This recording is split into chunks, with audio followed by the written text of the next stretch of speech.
حنین کی جنگ میں مشرکین کی افواج کا سردار مالک ابن عوف تھا۔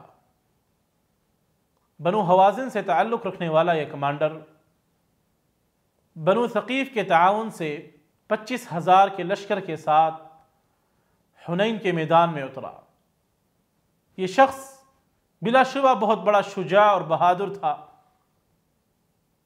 اور اس کا احترام اس درجے تھا کہ اس نے جب یہ فیصلہ سنایا کہ پوری قوم اپنے ساتھ اپنے مال و دولت اور عورتوں اور بچوں کو بھی میدان جنگ میں لے کر آئیں گے، تو لوگوں نے اس کی بات کو تسلیم کیا۔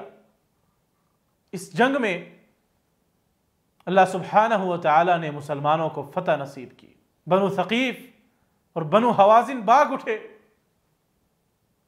ان بھاگنے والوں میں اس فوج کا کمانڈر مالک ابن عوف بھی تھا۔ اسی دوران میں اس کے قبیلے بنو حوازن نے اسلام لانے کے بارے میں سوچا اور نبی کریم محمد صلی اللہ علیہ وسلم کی خدمت میں حاضر ہوئے۔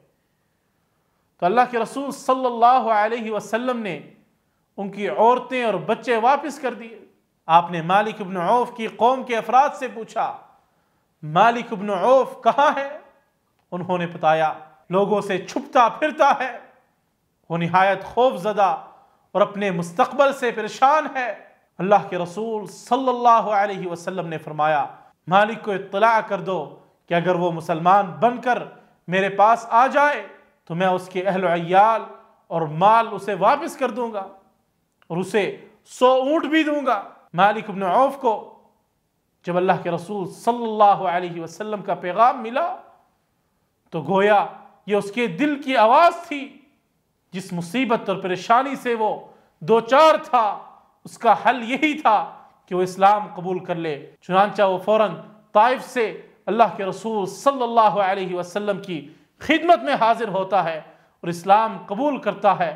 اللہ کے رسول صلی اللہ علیہ وسلم کا اخلاق دیکھیے کہ آپ نے اس پر کوئی شرط عائد نہیں کی، نہ اسے ملامت کی، نہ برا بلا کہا اور نہ کوئی سوال اور جواب کیا، بلکہ اللہ کے رسول صلی اللہ علیہ وسلم نے اس کے تصور سے بڑھ کر اچھا سلوک اس کے ساتھ کیا۔